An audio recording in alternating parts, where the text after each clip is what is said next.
अस्सलाम वालेकुम। मैं हूं नूरुल आरफीन सिद्दीकी और आप देख रहे हैं आरफीन नामा। नाम नेहाद आज़ादी अदलिया का सूरज कुछ और गहना गया है। आज़ादी अदलिया के मतवाले कुछ और बेनकाब हुए हैं। आज़ाद अदलिया के कुछ और स्याह कारनामे, इस कदर स्याह कारनामे कुछ इस तरह से सामने आए हैं कि अलमान अल हफीज। 17 जजेस की राइशगाहों पर इस भूखी नंगी अफलास ज़दा कौम के 17 अनमोल रतन जो सुप्रीम कोर्ट के माय लॉर्ड बने घूमते हैं, जिनको सब कुछ करना है मां सिवाय इंसाफ देने के, वो जो ईमानदार नहीं बल्कि उनमें से अक्सरियत इमरानदार जजेस पर मुश्तमिल है, उनकी 17 लाडलों की रहाइशगाहों पर ज्यादा नहीं, कौम के सिर्फ 20 करोड़ रुपए तो खर्च हुए हैं। और ये इंकशाफ करने वाले हैं एक मारूफ सहाफी, एक मारूफ व्लॉगर, जिनकी रिपोर्ट को अभी तक न किसी ने चैलेंज किया है और ना ही उनकी गिरफ्तारी अमल में आई है।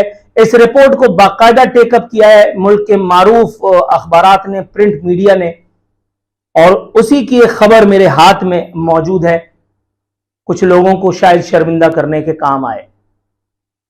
आला तरीन अदलिया के 17 जजेस की राइशगाहों पर 20 करोड़ रुपए खर्च, 6.25 करोड़ रुपए की बिजली इस्तेमाल, यूनिट्स लामहदूद। जस्टिस खोसा के जाती घर पर लानत भेजो, जस्टिस खोसा पर यूनिट्स लामहदूद। यहां पे बात को रोकते हुए मैं आपको लेकर के जाऊंगा पाकिस्तान का सो कॉल्ड निगरान वजीर आजम पापड़, जिसको पापड़ कहना ज्यादा मुनासिब है क्योंकि चुर्री की तरह चुर चुर चुर चुर कर करके इसको उसके लाने वाले और खाए जा रहे हैं, चबाए जा रहे हैं, इसके कंधे को इस्तेमाल किए जा रहे हैं। कितनी ढिठाई और बेशर्मी के साथ इसने सहाफियों को सामने बिठा करके, बल्कि यूं कहिए नाम नेहाद सहाफियों को, खुशामदी एंकर्स को सामने बिठा करके कहा कि अगर कोई मुझसे कहे कि फलाना इतने बिजली के यूनिट्स ले रहे हैं तो मैं मान लूं।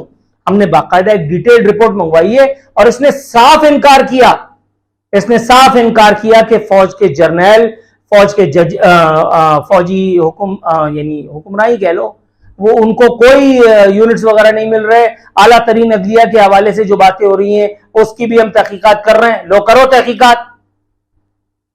क्या तहकीकात कर सकते हो तुम? वापडा के मुलाजमीन पर नजला गिरा करके और आप जो है वो बचे निकलने की कोशिश कर रहे हैं। आप लोगों से झूठ बोल रहे हैं, आप लोगों से झूठ बोल रहे हैं कि हम किसी को यूनिट्स नहीं देते। आगे सुनिए।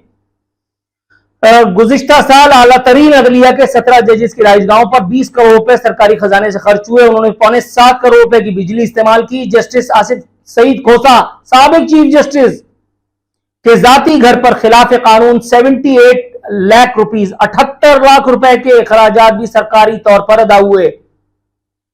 दिलचस्प बात यह है कि सुप्रीम कोर्ट बिल्डिंग पर पिछले साल 12 से 13 करोड़ रुपए खर्च हुआ। और सुप्रीम कोर्ट बिल्डिंग किस काम में आ रही है? यह बुलंद मकबरा। इसको अगर ढाकर यहां पर बच्चों के खेलने का पार्क बना दिया जाए तो शायद कुछ लोगों को, कुछ बच्चों को सुकून मिल जाए। यहां इंसाफ तो किसी को नहीं मिलता। इमरान खान के लिए रात को अदालत लग जाती है। चीफ जस्टिस का कलेजा इमरान खान के लिए जो है वो धक धक करने लगा, गाने लगता है। सासू मां की मोहब्बत में वो फुदकने लगते हैं। 12 से 13 करोड़ रुपए इस बिल्डिंग पर, जहां से किसी को कुछ नहीं मिल रहा मां सिवाय मलिक रियाज और इमरान खान के। तौबा इस्तग़फ़ार। जनाब वाला, ये क्या लिखा है कि ज्यादातर जज सरकारी घरों के अलावा सरकारी खर्च पर किसी घर को रेस्ट हाउस के तौर पर भी इस्तेमाल करते हैं और इसकी तज़ीन व आराइश और मरम्मत भी सरकारी खर्च से कराई जाती है। साबिक चीफ जस्टिस आसिफ सईद खोसा और साकिब निसार के इस्लामाबाद में सरकारी राइशगाहों के अलावा लाहौर में भी घर थे जिसकी मरम्मत सरकारी खर्च पर हुआ करती थी। फाइनेंस डिवीजन के मुताबिक गुज़िश्ता साल बिजली का बिल 6 करोड़ 78 लाख रुपए, 17 से ज्यादा घर जेर इस्तेमाल हैं। क्या बकवास है। बिजली यूनिट्स लामहदूद और मुफ्त है। पहले 2 एसी, 2 हीटर और 1 कुकिंग रेंज की इजाजत थी। सीडीए ने PC1 के तहत 4 एसी लगा दिए। ताहम इस तादाद से भी ज्यादा एसी इस्तेमाल किए जा रहे हैं। कवायद के मुताबिक रेस्ट हाउस का इस्तेमाल सिर्फ एक शख्स कर सकता है, लेकिन जजेस के पूरे पूरे खानदान वहां रह रहे हैं। साबिक चीफ इंजीनियर जुहैर खालिद का कहना था कि जितने भी जजेस लाहौर से ताल्लुक रखते हैं उनकी इस्लामाबाद के अलावा लाहौर में भी राइशगाहों की देखभाल PWD करती है। अब आप अंदाजा लगाइए। जनाबे वाला एक और चीज। अब आप सोचते होंगे कि जजेस को रोका क्यों नहीं जाता, कौन रोकेगा जजेस को? ये एक और खबर, इसी रिपोर्ट से अक्स करदा, इसी व्लॉग से अक्स करदा एक और खबर ये बता रही है ऑडिट अफसरान जजेस की फाइलों को हाथ नहीं लगाते, दबाव बहुत ज्यादा, फंड्स न मिलने पर अफसरान को चेंबर या रजिस्ट्रार ऑफिस में बुला लिया जाता है और बुला करके जाहिर है क्या किया जाता होगा, लेफ्ट राइट उनकी बेइज्जती। जैसे ये 2 टके का आदमी ये साकिब निसार किया करता था, जाहिर है जज होने का घमंड, जब चाहूं तुम्हें पेल दूं, जब चाहूं तुम्हारे बच्चे खा जाऊं। कौन बोलेगा, कौन बोलेगा? चीफ जस्टिस वकार चौधरी ने बड़े साइज का टीवी लगाने को कहा, दिन को 2 बजे ऑर्डर किया, रात को फोन किया कि एक्सीएन को मुअत्तल कर दो। हालांकि ये कुल प्रोसीजर ही 14 दिन का था, हमने दूसरे दिन लगवाया, रूल्स पर बाद में अमल हुआ। कहा जाता है कि आप हमें रूल सिखाएंगे, जजेस को सरकारी अफसरान इनकार नहीं कर सकते। पीडब्ल्यूडी के साबिक अफसर अताउल हक ने बताया कि रिटायर्ड जस्टिस एजाज चौधरी ने घर के लिए 2 बावर्ची मांगे, उन्हें बताया गया कि बैन लगा हुआ है। अगले रोज सेक्रेटरी का फोन आ गया, कहा कि आपने ये क्यों कहा? अगले ही दिन 2 बावर्ची मजीद फराहम कर दिए। ये है आपके इमरानडू, ये देख लीजिए भैया, चेक कर लो, ये है आपके वो इमरानदार इमरानडू जजेस, ये है वो आपकी नाम नेहाद अदलिया जो इस मुफलिस अल्लाश और बेहिस बेहया बेशर्म कौम के जेब पर डाका मार करके और सिविलियन नॉन सिविलियन यानी फौजी हुक्मरानों की तरह हमारा खून चूस रही है।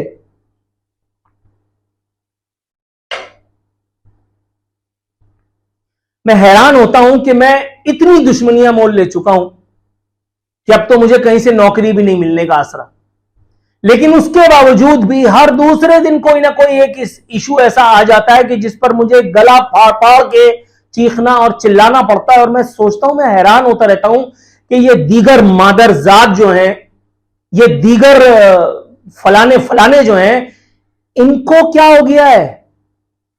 इन्होंने क्यों ना बोलने की कसम उठा रखी है? इन्होंने इस किस्म की रिपोर्ट्स पढ़ने से क्यों तौबा कर रखी है?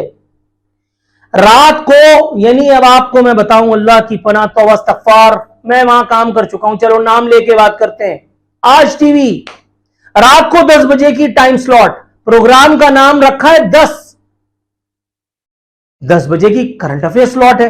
10 बजे की करंट अफेयर स्लॉट पे कल रात को मोटापे के मुजम्मिरात पे प्रोग्राम जो है वो मैंने फेसबुक के ऊपर देखा।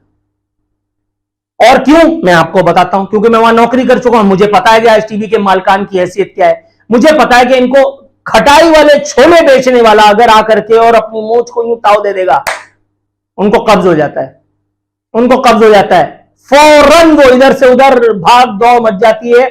और उसके बाद क्या होता है? उसके बाद ये होता है कि टीम को बुला करके और लाइन हाजिर कर दिया जाता है और कहा जाता है खबरदार, मैं प्रोग्राम कर रहा था हॉट सीट, मैंने बड़े बड़ों को पेल दिया था।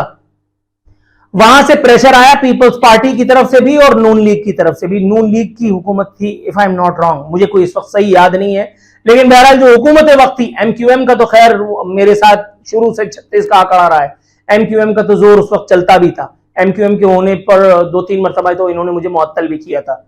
नाम ले लेता हूं, शाब जुबैरी, और क्या, शाब जुबैरी ने किया था, मुझे बुला करके और मुझसे कहा गया था कि तुम कौन सी एजेंसी के लिए काम करते हो। आप जरा मुझे बुलाएं तो मैं बताता हूं मैं कौन सी एजेंसी के लिए काम करता हूं। तो वहां से एक टेलीफोन आया था और यहां सब लेट गए थे।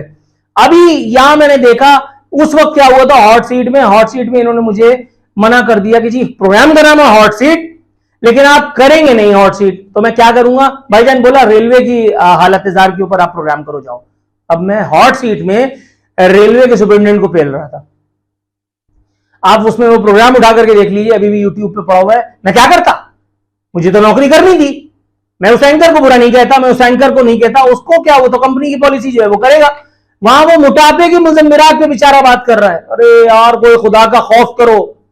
वो एक आता है खानजादा, वो उसकी अदाकारी देख लो, उसकी ये भवे देख लो, यूं करके ऐसे सुनता है कि जैसे सारी बातें मनोहन उसके अंदर जा रही है, और टेलीप्रॉम्प्टर पे पढ़ने के अलावा और कोई काम नहीं करता।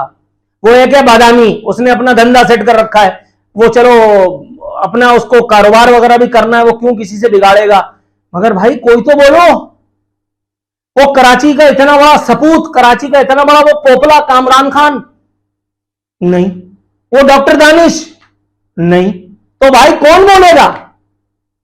और कौन है कि जिससे उम्मीदें वाबस्ता करेंगे लोग कि यार वो हमारे लिए बात करेगा? प्राइम टाइम पे तो तुम ही लोग काबिज हो। ना चैनल और किसी को बिठाएंगे, ना किसी और को मेरिट के ऊपर आगे आने दिया जाता है। और जो मगरमच्छ बैठे हुए वो अपना बेगैरती का लिबादा ओढ़े हुए हैं, उन्होंने सोच लिया कि ना उन्हें मरना है, ना उन्हें अल्लाह रब्बुल इज्जत के हुजूर पेश होना है, ना उनकी हराम की कमाई जो है वो कभी खत्म होगी। क्या करूं, मेरी तो समझ में नहीं आता। मैं गला फाड़ फाड़ करके चीखे जा रहा हूं, चिल्लाए जा रहा हूं। 92,000 मेरे सब्सक्राइबर्स हैं, 92.2 सॉरी के 92,200 लोगों में जितनी चीख करके मैं अपनी आवाज पहुंचा सकता हूं, पहुंचाने की कोशिश कर रहा हूं, उसी फलसफे के तहत कि मुझे हुक्म अज़ान, मैं अजान देते देते अब सही मानों में थकने लगा हूं। ना एस्टेब्लिशमेंट को कोई फर्क पड़ रहा है, ना जुडिशरी को हाया आ रही है, ना तुम बेशर्मों को, तुम आवाम को, कि जो अगर उठ खड़े हो तो ना एस्टेब्लिशमेंट कुछ बेचती है, ना जुडिशरी कुछ बेचती है, ना ये सिविलियन सुप्रीमेसी के दावेदार ये भांड कुछ बेचते हैं। लेकिन सही हासिल है।